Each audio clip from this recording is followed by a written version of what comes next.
Então, meus irmãos, nós estamos com os livros, na mão e vamos estar passando a palavra agora, tá, Anderson? Se você quiser que a gente leia depois, você fala. Eu vou ler aí começando. Então, Anderson, pode falar. Boa noite, meus irmãos.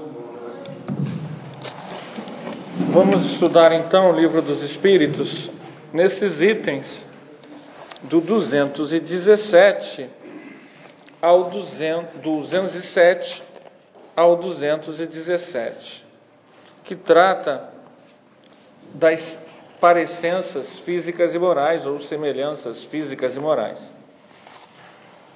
No item 207, Kardec pergunta o seguinte: frequentemente os pais transmitem aos filhos a parecença física. Transmitirão também alguma parecença moral? Não. Eles respondem: não.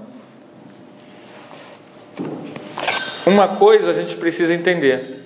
Nós temos o hábito de dizer assim: puxou fulano, não temos? Puxou ciclano. Tal pai, tal filho. O espírito é independente. Ele tem, a criança, uma história, uma bagagem. Ele não é criado ao nascer. Ele já viveu muitas vidas. E por isso, ele, na verdade, não puxou ninguém. Mas eles não dizem só não. Eles dizem assim: não, que diferentes são as almas ou espíritos de uns e outros.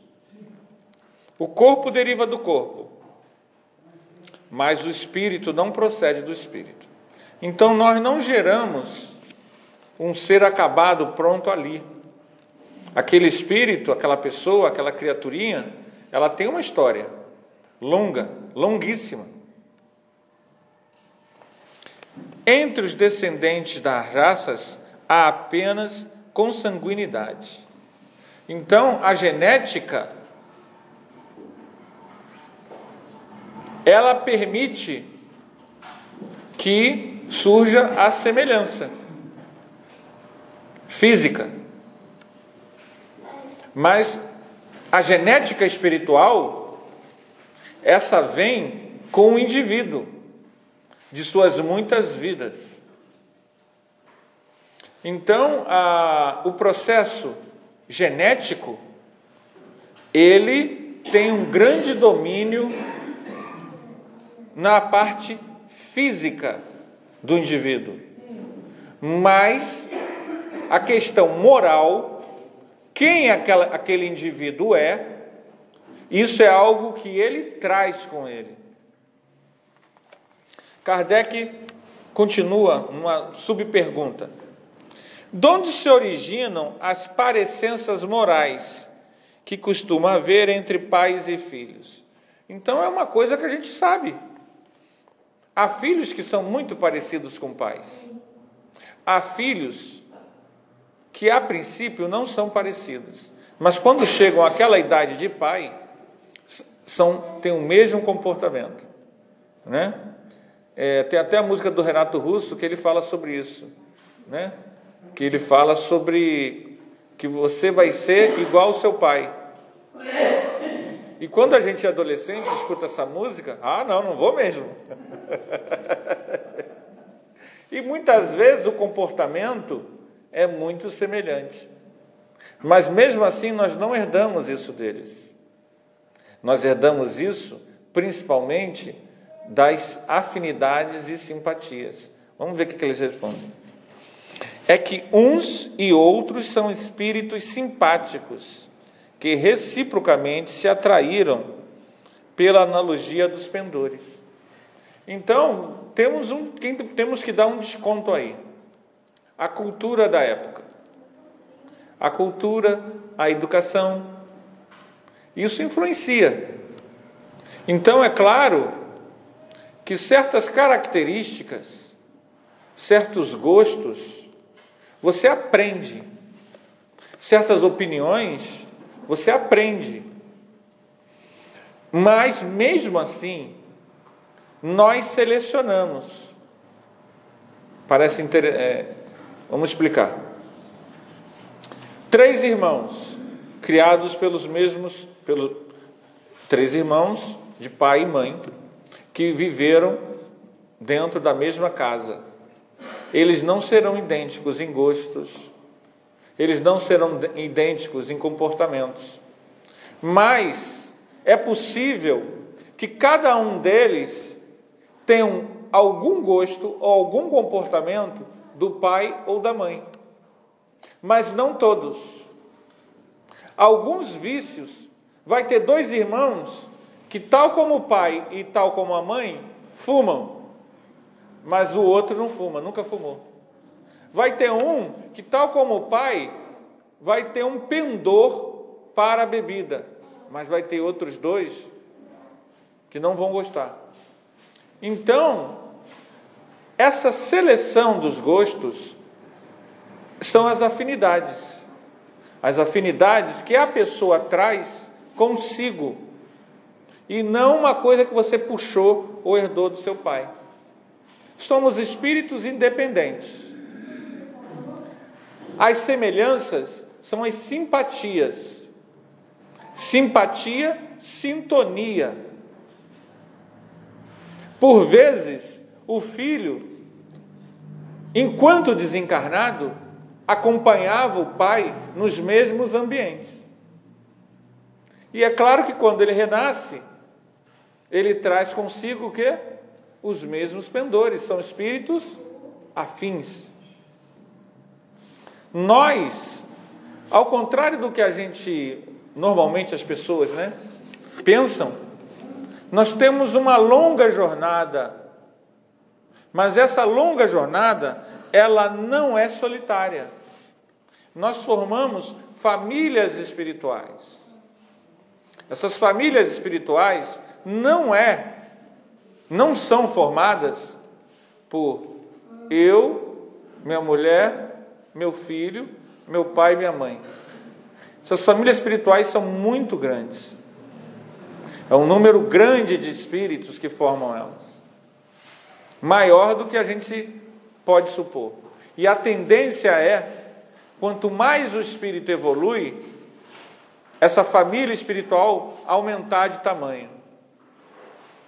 Porque quanto mais eu evoluo, mais eu amo.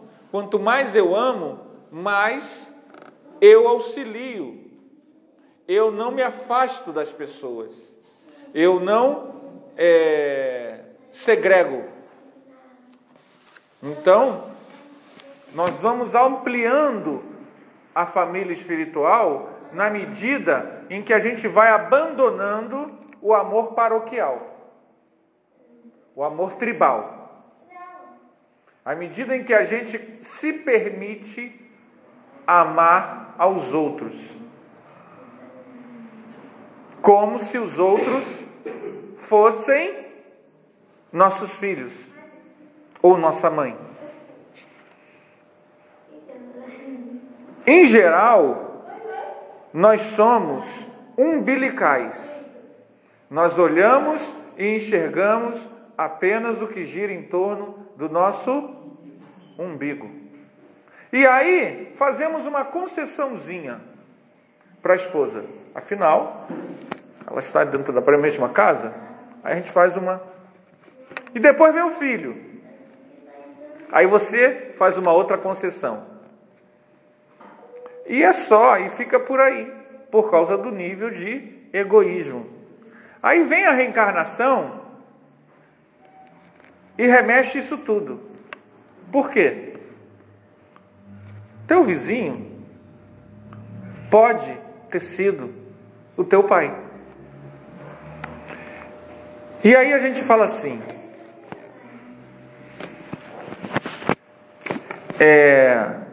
as mães aqui, quem vocês amam mais? Seus filhos ou seu marido? Hein, gente? É uma pergunta. Só as mães, quem é mãe? Vocês amam bem? Vocês amam mais quem? Então o amor de mãe, né? Que beleza, né? Mas ainda é um amor, digamos assim, primitivo. Por quê? Vamos dizer o seguinte: você ama mais o seu filho, não é isso? Hipótese só, tá, gente? Não vai falar que eu estou prevendo. Isso não vai acontecer. É apenas didático para vocês. A gente está indo, você está indo, você, seu marido e seu filho, vocês estão indo lá para... Não, Coroa Grande é muito perto. Vou estar bem longe para não ter pessoa pensar que eu estou... Lá para... Porto Seguro. Porto Seguro. Vocês estão indo lá para Porto Seguro. Qual o lugar que você falou? Disney. Não, Disney não dá para ir de carro. Não, Disney. Vamos lá. Disney. Vocês vão lá para Disney, os 3. Aí o avião vai e explode. Os 3 desencarnam. Ok? Os 3 desencarnaram. Agora os 3 vão renascer. Seu marido vem como seu filho. E seu filho vem com seu marido. Quem você ama mais?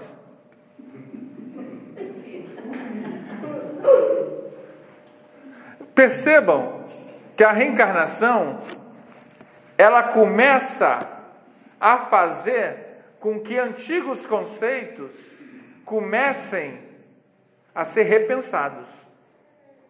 Nós temos que começar a repensar que amor é esse, que é um amor ainda físico, de aparência.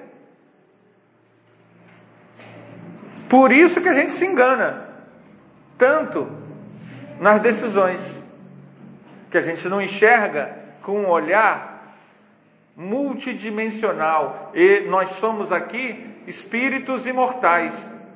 Estamos temporariamente numa experiência. À medida que eu amplio o meu amor, essas barreiras... Não, eu amo mais a minha filha do meio do que as outras 3. Isso ainda é tribal. Isso é paroquial.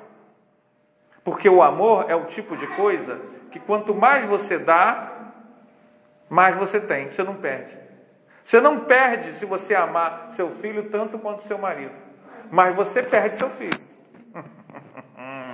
Seu filho não é seu filho para sempre.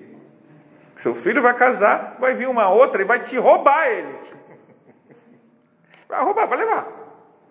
Se você tiver um certo desapego, você vai ter uma boa relação com a sua nora. Agora, se você ficar nessa, que meu filho é meu, em geral, o que acontece? Curto-circuito, são 2 leoas, uma olhando para a outra. Mas o maridão não, o maridão vai te acompanhar. Ou você vai acompanhar ele até o túmulo. Então, se você... Em tese, né? Se você dá uma preferência... Né? Nós fizemos lá alguns atendimentos fraternos há alguns anos atrás e nós vimos isso. Problema de separação de casal.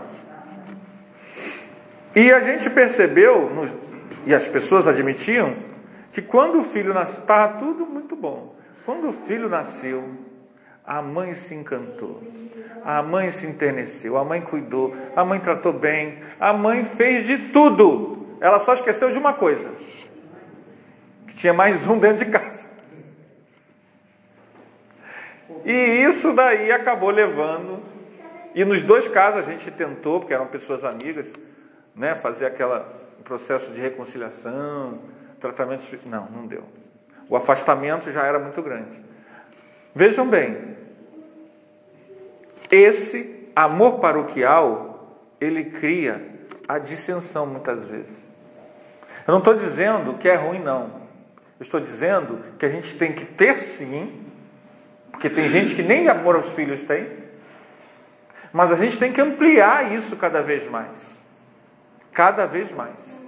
A gente não deve ficar preso à aparência e situações físicas temporárias. Por isso que a reencarnação, a ideia de reencarnação, implode esses apegos, porque eles são temporários. Deixa eu te perguntar uma coisa. Você falou que isso acontece. Você falou, você gosta da filha do meio. Tipo, Mas, só que ninguém admite. não, tem pessoas que... Do filho tal ou tal. Há quem admita? Não sei se tem, eu já vi gente falar isso. É? Porque, na verdade, nós temos que ser otimistas, né? Às vezes a pessoa ama todo mundo igual, né? Mas se a pessoa tiver isso, digamos que a pessoa tenha, muitas vezes é decorrência do nosso egoísmo. Nós gostamos mais de quem, sabe? Sim, é natural. Aquela pessoa que é igual a gente, muitas vezes a gente se afasta mais, porque é muito parecido, e aí, qual é o ditado que diz? 2 bicudos o quê, gente? Então, às vezes acontece isso. Mas como nós somos espíritas, e nós sabemos das relações, né?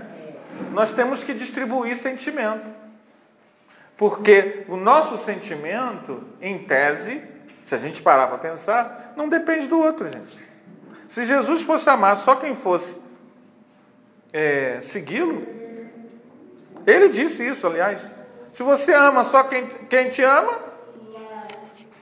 né?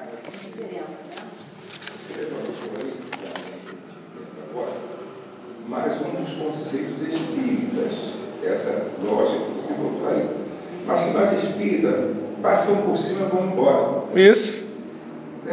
Até que raciocinar isso mesmo. Hoje, ele é meu filho, presidente, amanhã, ele será meu pai ou minha mãe. A gente vai vendo e vai embora. O conceito espírita é esse. Que implode os apegos temporários. Assim, implode em que sentido? No sentido positivo, de que nós devemos quebrar todas as barreiras, né? Todas essas coisas de quem não, meu filho é muito bom, quem não presta é o filho do vizinho que desencaminhou ele. A gente tem que tentar ajudar também o outro, porque aquele filho do vizinho pode ser seu filho amanhã, na próxima vida. E nem sempre assim, né? Pode ser o meu filho que desencaminhou do vizinho. Exatamente, né? Exatamente. Aí ele diz, mas nenhuma influência não exerce. O Espírito dos Pais não existe, não exerce nenhuma influência sobre as crianças depois que elas nascem? Não foi isso que ele falou, o Espírito. Ao contrário, bem grande influência exercem.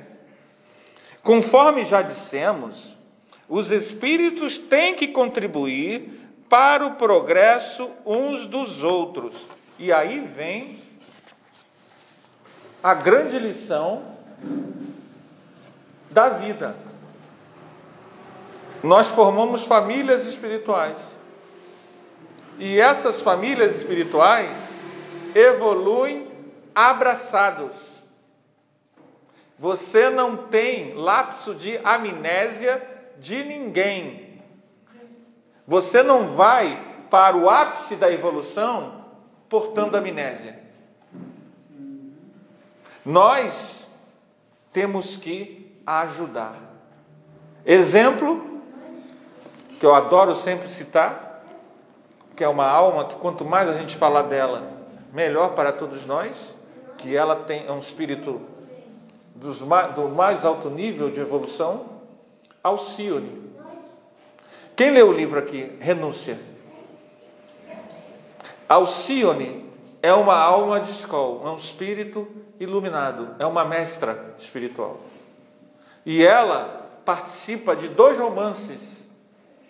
Ela é citada, Emmanuel fala dela em 2 romances. Em 2 romances de Emmanuel, ela é protagonista.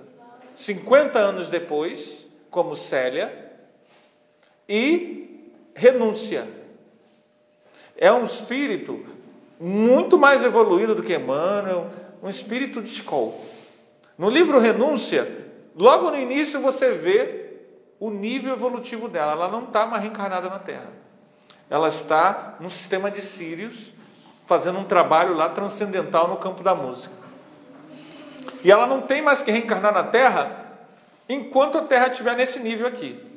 Só quando a Terra for um mundo melhor é que ela tem condições de reencarnar aqui. Ela não tem mais o que fazer aqui. Só que o que a gente falou aqui, que o Livro dos Espíritos diz? Aqui ele diz assim: os espíritos têm que contribuir para o progresso um dos outros. Ele falou, parece que é um imperativo, né? Você tem que fazer. Não é assim, não. É diferente. É um imperativo do crescimento espiritual do seu amor. Quando a gente ama, a gente sente a necessidade de amparar o outro. Não é um imperativo enquanto nós formos umbilicais. Estão entendendo, gente? Que eu falo algumas neologismos, né? Umbilical. Enquanto a gente for muito apegado, meu, para mim, meu filho, meu pai, não é imperativo ajudar seu tio. Ah, tio não. Está lá para as bandas dele. Mas quando você evolui, você se compadece. É normal. Quando você evolui, você ampara. O teu leque de sentimento se amplia. É um imperativo para quem evolui. E não uma imposição. Todos temos que fazer. E você vai lá fazer. Eu vou fazer. Vou fazer. Não é isso que a gente está falando. No livro Renúncia, Alcione, que está nesse nível, percebe, agora esqueci o nome dele, acho que é Ciro. Ciro, ele é Ciro nos 50 anos depois. Enfim, Ciro vai reencarnar. E seria uma encarnação de guinada. O que é isso? Anderson fica inventando essas coisas. Guinada é o seguinte: virar a mesa, mudança, reviravolta. Nós estamos nessa encarnação aqui agora. Pelo menos eu, né? Vocês de repente já estão aprendendo, já estão acertando há mais tempo. Mas imagina que você vem aos trancos e barrancos. E aí pegam você lá naquelas regiões densas, né? Vocês não conhecem isso, né? Aquelas regiões densas.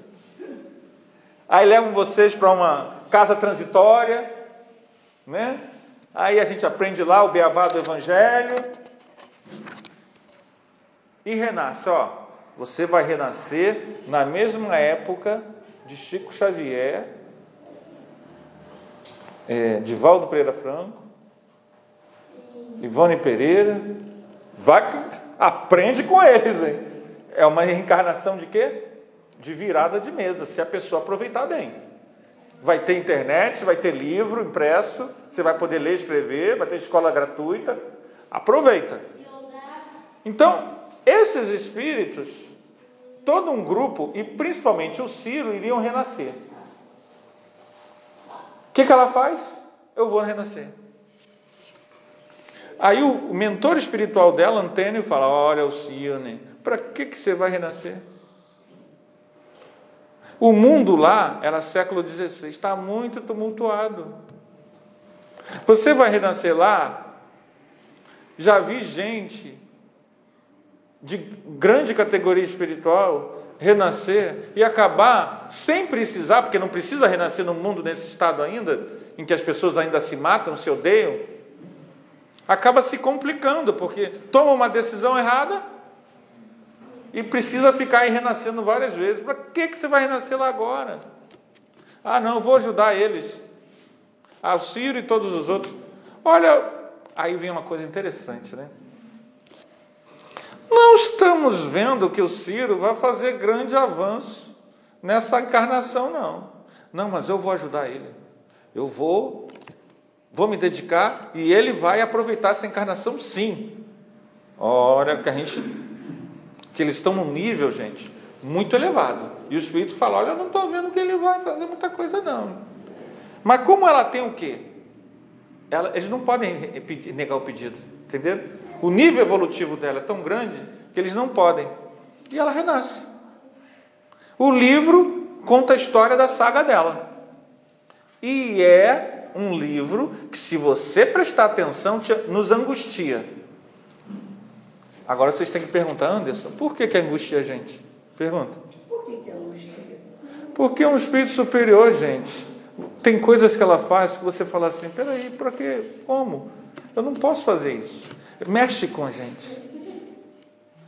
É muito amor, é muita renúncia. O nome do livro é Renúncia.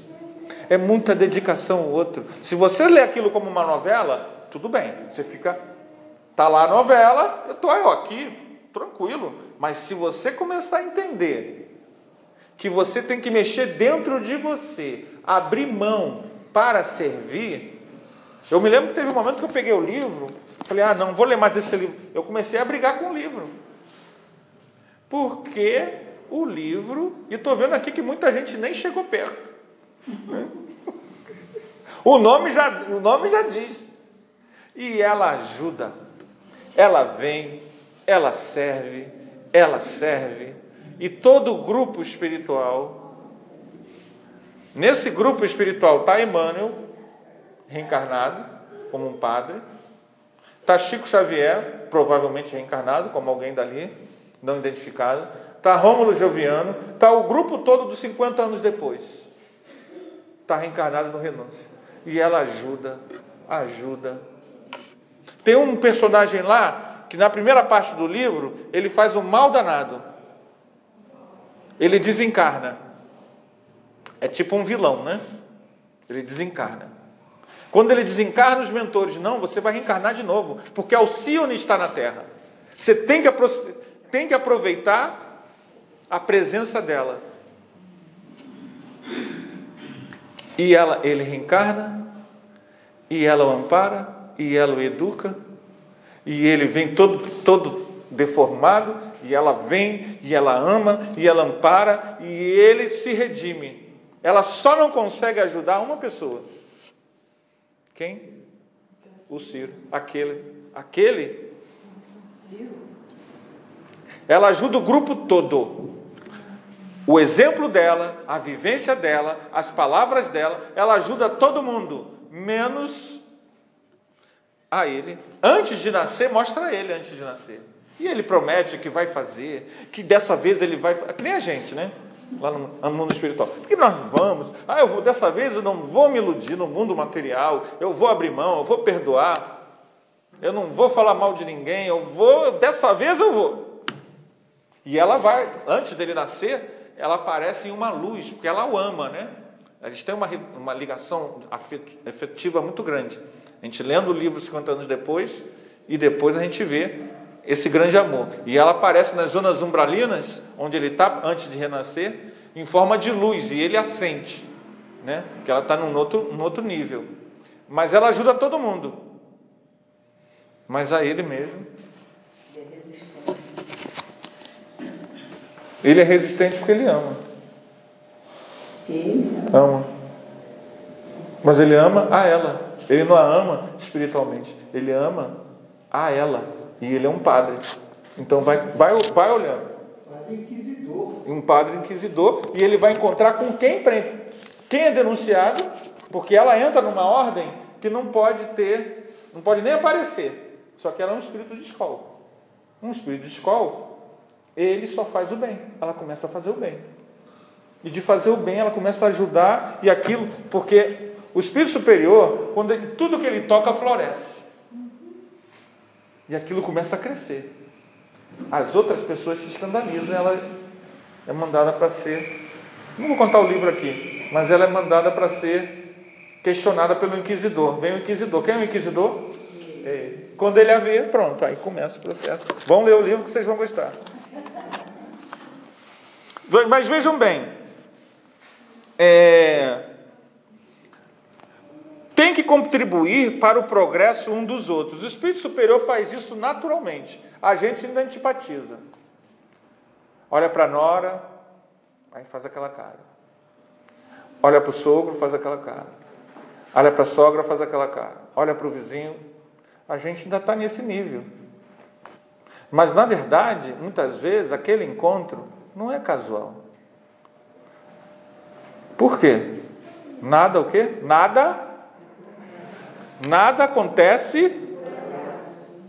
Então aquele encontro com aquela pessoa foi casual? O seu filho foi gostar daquela moça por acaso?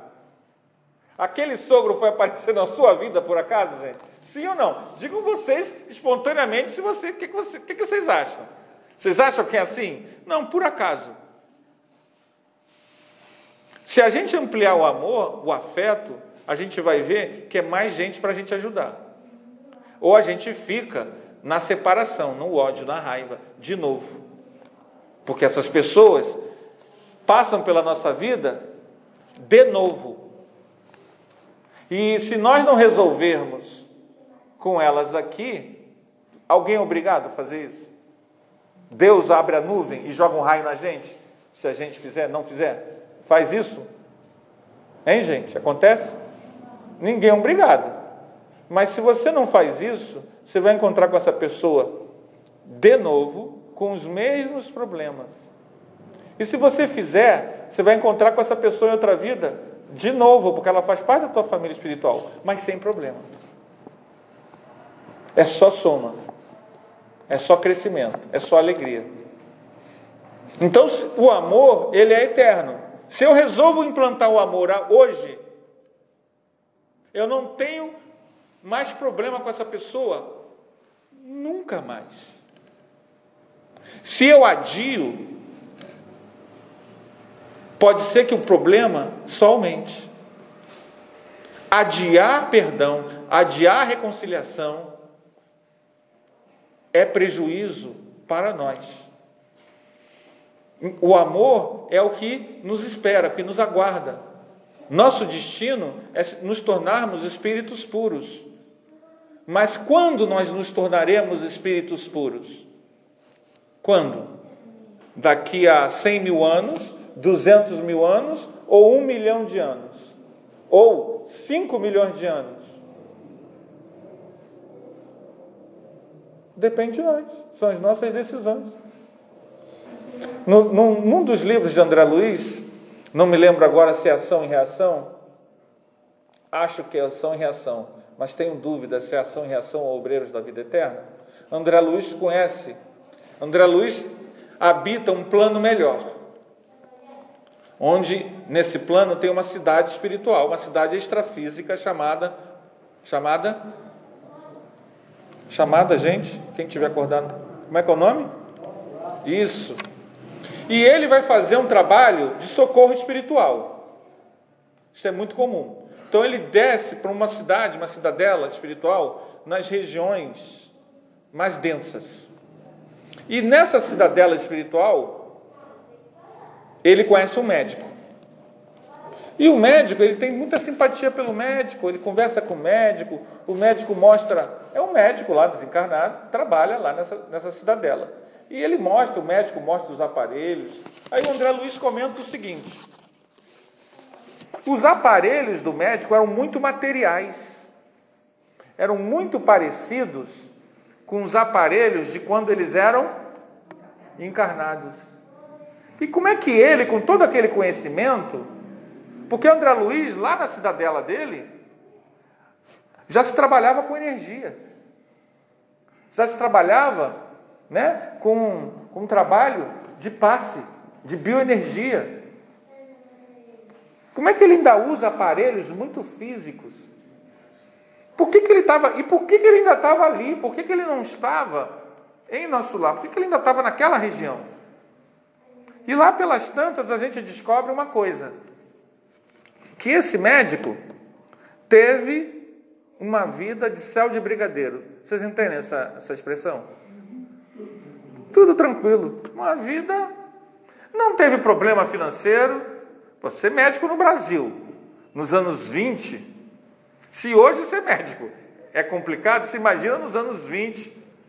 Então teve uma vida tranquila, família abastada, casamento feliz, não teve problema nenhum. Por que ele está naquelas regiões densas? O problema dele começa quando ele desencarna. Eu falei do casamento, casamento tranquilo. Mas o problema começa quando ele desencarna. Quando ele desencarna, passam-se alguns anos, uma década, a esposa nova, o que ela faz? Casa de novo. Acabou. Aquilo criou nele um sentimento de traição, porque vejam bem, a gente desencarna, a gente continua sendo, a gente vira um anjo, hein? Iluminado com asinha, tocando harpa, ou a gente continua sendo a nós mesmos?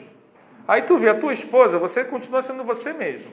Se você não se espiritualizou, se você não ampliou a sua visão de mundo, se a sua visão de mundo ainda é tribal, você desencarna com essa visão ainda, é meu, é minha casa, é minha mulher, são minhas coisas.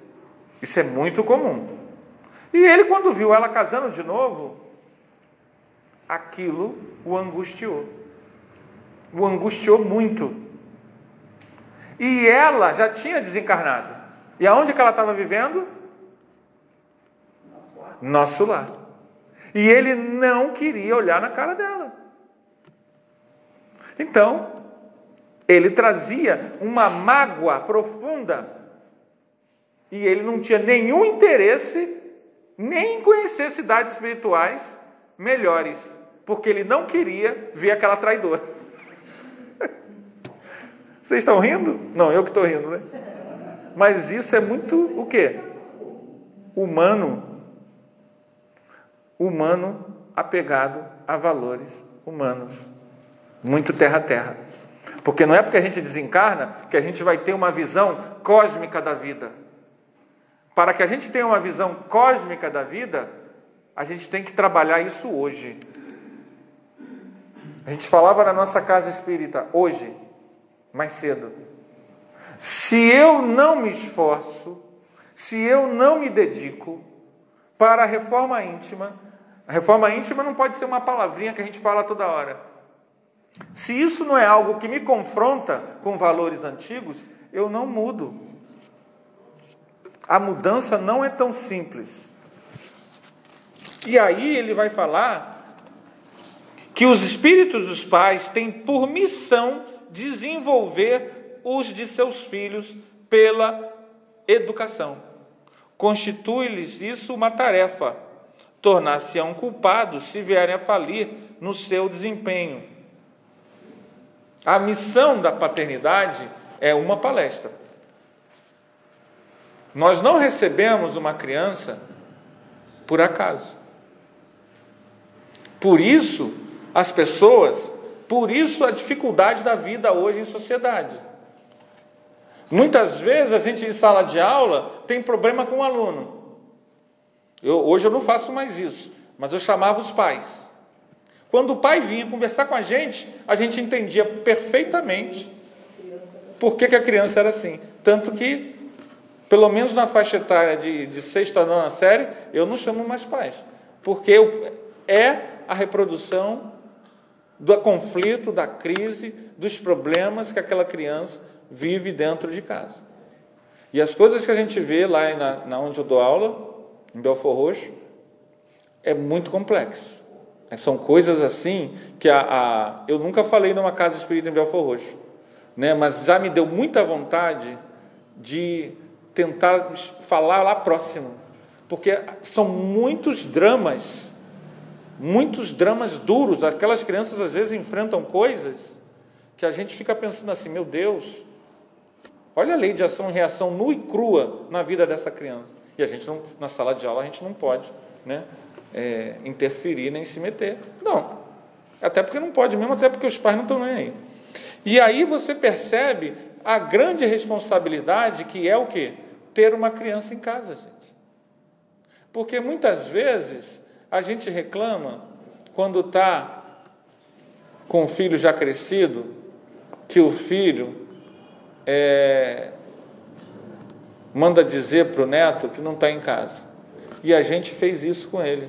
A pessoa ligava, a gente mandava ele atender, diz que eu não estou não. E agora, ele foi mal educado. Educado com maus exemplos. Ele não está dizendo que influencia? Influencia, através da educação. Então, muitas vezes, os nossos maus hábitos, eles são reproduzidos através dos nossos filhos. E a gente em sala de aula, muitas vezes isso. É possível na sala de aula, ou na evangelização, identificar quando uma casa é bem educada e bem equilibrada, ou não, através da criança e do papagaio. O papagaio também, às vezes, dá para fazer isso, né? Às vezes você chega lá, o papagaio começa a falar um monte de coisa. Aí a pessoa diz, ai meu Deus, eu não sei onde ele aprendeu isso. Aonde que o papagaio aprendeu isso, gente? Aonde? Foi lá na casa do vizinho que o papagaio escutou aquelas coisas? Não, o papagaio só está reproduzindo o quê? O que ele ouve. A criança dentro de casa, mesmo que você faça o culto, mas se você faz aquilo totalmente diferente, o que ela está aprendendo? Ah, a gente fala, mas não faz, entendi. Então a missão dos pais, ela é muito séria. Nós não teremos um mundo de regeneração sem almas regeneradas. Nossos filhos ficam, nós partimos para o mundo espiritual e eles ficam. Nós ficaremos felizes ou tristes, dependendo do que nós ajudamos na recuperação dessa criança, desse jovem, desse adulto, desse espírito, ou não. Por isso que nas reuniões mediúnicas, muitas vezes, o espírito endurecido, perverso, obsessor, renitente, quem a espiritualidade traz para conversar com ele? Muitas vezes, nem sempre, a mãe. Por quê? A dor daquela mãe persiste ao ver um filho em que ela não pôde dar o encaminhamento espiritual devido. Por isso os espíritos estão dizendo para nós, tornar-se-ão culpados se vierem a falir no seu desempenho. Quem nos culpa não é o espírito que está escrevendo, é a nossa consciência. Dela a gente não escapa. Não é um livro sagrado. Porque há muitos livros sagrados na Terra, mas as leis de Deus não estão em livros. Aonde estão escritas as leis de Deus? Na consciência. Então não é ninguém que nos pune, não há um juiz que nos pune. É a nossa consciência que nos acusa quando nós de fato não fizemos por onde. E isso é terrível. Daí a necessidade de que, para um mundo melhor, nós temos que nos tornar melhor. Eu lembro que alguns anos atrás, eu vi na TV, no Fantástico,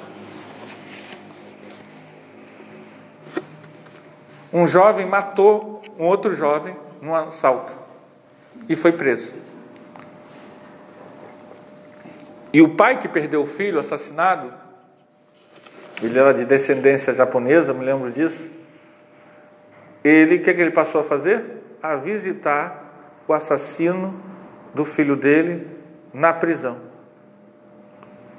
E começou a levar coisas, livros, orientar. Quando a reportagem entrevistou o bandido que assassinou, ele chorava, porque ele tinha, pela primeira vez na vida, tido um pai, alguém que o amasse. Eu vendo aquilo, esse C que eu não conheço, que fez isso. Alguém viu isso? Você viu? Ele era empregado, tinha sido empregado dele, não tinha sido? Ah, eu não sei, detalhes assim eu não lembro. Foi em São Paulo, foi em São Paulo. Ele chorava porque encontrou um pai. Ele já usou isso em comédia. E a gente percebe o quê? O que essa pessoa, esse pai, fez? Ele fez o que a gente está falando aqui. Ele saiu daquela coisa pessoal e ampliou o coração para uma coisa que uma pessoa disse uma vez. Vamos ver se vocês sabem quem foi que disse isso. Quem são meus irmãos? Quem é minha mãe? Ele foi e entrou em sintonia com essa pessoa. Porque ele seguiu Jesus. Não importa se ele tem religião, se ele é católico, espírita ou budista. Ele seguiu os ensinos de Jesus. Ele saiu daquela coisa tribal, local, e ampliou para o sentimento universal. Por que nós que somos espíritas temos material intelectual para entender isso? Mas não quer dizer que nós iremos fazer isso. Mas temos material intelectual para entender que o acaso não existe, que as circunstâncias, tudo o que aconteceu tinha uma razão de ser, que nos escapa. Mas nós, muitas vezes, mesmo com conhecimento espírita, diante da contrariedade, somos incapazes de abrir mão do nosso orgulho, que na verdade é disso que a gente está falando, para amar. E realmente o egoísmo e o orgulho são empecilhos para a expansão desse sentimento de amor. Por isso que nós não temos dúvida em dizer, sem nenhum constrangimento, que a gente ama mais o filho do que qualquer outra pessoa. Não é errado deixar claro, né? Aquele exercíciozinho que a gente fez, não tem nada de errado. Somos nós nu e cru. Mas nós precisamos refletir sobre isso, porque é isso que muitas vezes nos impede de expandir essa visão espiritual da vida. Nossos filhos são espíritos. E esses espíritos renascem para evoluir. Todos nós que estamos aqui evoluímos, progredimos. E só os exemplos de vivência de amor poderão dar a eles a ajuda necessária para que eles cresçam como espíritos imortais. Se nós vacilarmos nessa visão espiritual, eles poderão se apegar em maus exemplos nossos e repetirem erros do passado. Então não há herança moral herdada por sangue. Não existe isso. Muitas vezes, numa mesma família, você vai ter um avô médico, um pai médico e o filho médico. Mas não quer dizer que isso está no sangue. Isso são espíritos afins, que são amigos, que têm afinidade naquele trabalho. Então, isso tanto é assim que muitas vezes acontece o contrário. Você tem uma geração de família de médicos e aquele espírito, aquele filho, quer ser ator. E aí cria um problema danado dentro da família, porque não quer seguir a tradição. Que nós possamos aproveitar essas reflexões. Os outros capítulos, itens a gente não conseguiu ler, porque cada pergunta a gente, vai desenvolvendo várias questões, mas uma coisa que a gente precisa deixar claro é o seguinte: o espírito é um ser individual. Nós, quando geramos um filho, nós damos a ele a genética. E mesmo assim, a genética, ela vai estar submetida à genética espiritual. Ou seja, tudo aquilo que aquele espírito precisa ter, que ele traz no seu perispírito, vai ser passado para ele, independente da genética física, que são as vantagens, as virtudes que ele tem e os processos kármicos, as dificuldades que ele tem. Isso ultrapassa a genética, é a genética espiritual, a que a gente traz as cicatrizes do perispírito. E as semelhanças de pendores são porque somos almas afins. E as dissemelhanças de pendores mostram isso muitas vezes. É que aquele espírito, ele muitas vezes renasce para que nós possamos dar a ele valores. É o filho da vizinha que a gente falou da outra vez. Muitas vezes ele renasce para nós, para que nós possamos dar a ele valor. Se nós somos almas evangelizadas, nós ampliamos o nosso processo de amparo espiritual. Só para encerrar, eu me lembro que no livro Nas Fronteiras da Loucura, tem um doutor, um médico, que ele vai ajudar Noemi. Ele é pai da Noemi. E ele vai casar e ter a Noemi para que possa ajudar ela naquela encarnação. E ele desencarna mais cedo e fica no mundo espiritual a amparando. Toda a ligação dele com a esposa e com a filha, que são espíritos muito endividados, foi assistencial. Então nós, na verdade, ajudamos uns aos outros. Quanto mais o amor se entranha no nosso coração, maior é a nossa capacidade de ajudar as pessoas. Não existe essa coisa de você evoluir sozinho e ir embora para uma esfera superior e todo mundo ficar para trás. Deus coloca que os superiores ajudem os inferiores. É a lei. Nossos mentores espirituais estão fazendo isso conosco. E nós deveríamos fazer com todas as pessoas difíceis que a gente tem que lidar quando encarnados.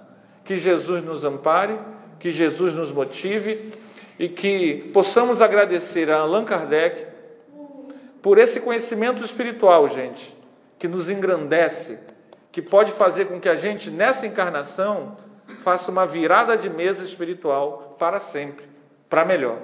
Tá bom? Obrigado aí pela atenção de vocês.